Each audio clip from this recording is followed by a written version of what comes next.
So today we're going to dive into a small book that holds a really huge idea. It's called Zen Mind, Beginner's Mind by Shunryu Suzuki. And what's so powerful about it is that it teaches us how to approach Zen not as some special activity you do on a cushion, but as a way of living, moment to moment. What you're looking at here is calligraphy drawn by Suzuki himself. It represents the two Japanese characters for Shoshin, which means beginner's mind.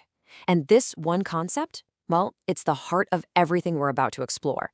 It's all about cultivating a mind that's always fresh, always open, and ready for whatever comes next. This quote, this is the core of it all.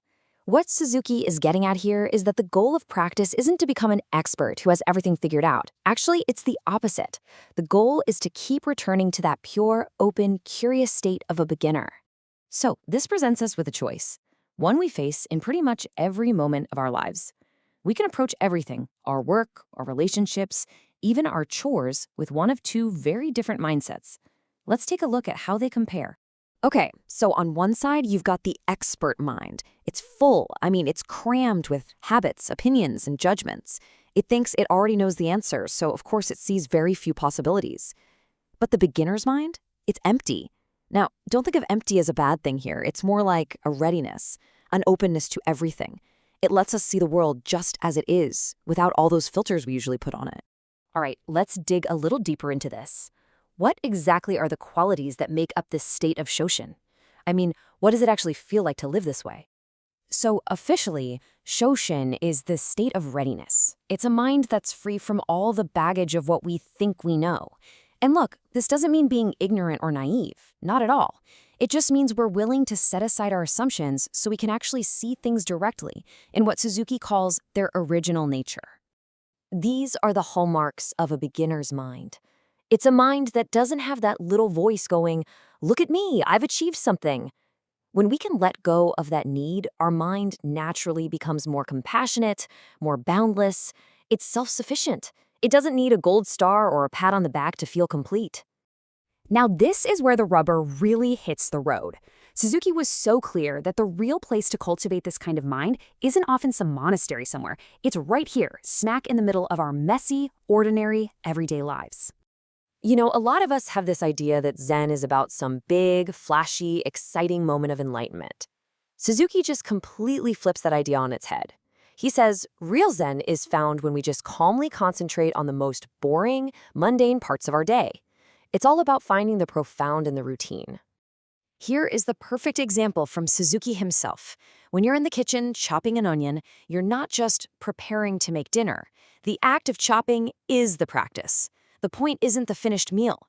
The point is to be fully there with the chopping, to bring your whole self, your sincerity to that one simple action.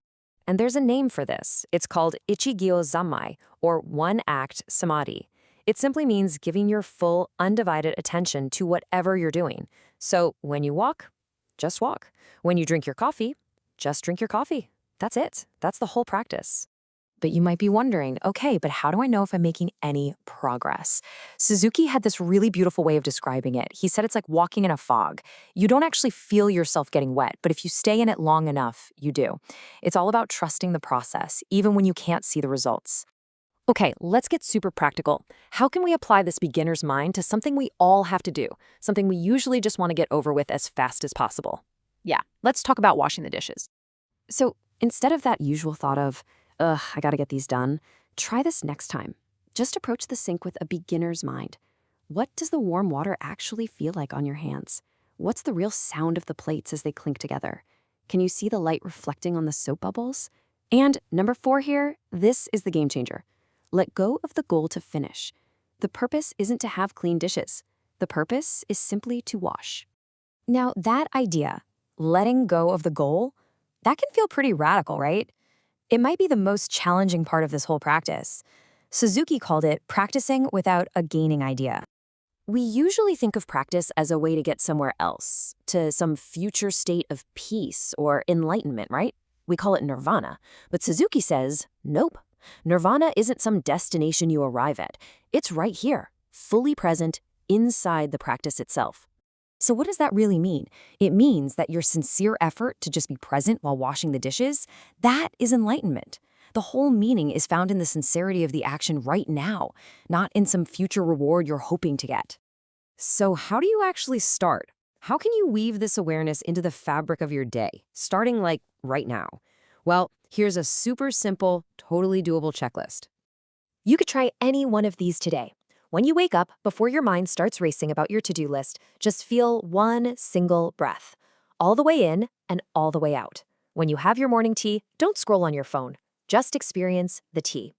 On your way to work, see if you can spot one thing you've never noticed before. And tonight, when you brush your teeth, just brush your teeth. Each of these is a perfect little chance for practice. And that really leaves us with this one last thought. Suzuki's teaching reminds us that we don't need to chase after some extraordinary, life-changing experience. The most profound teacher we will ever have is the ordinary moment, right here in front of us. So the only question left is, what will you learn from it today?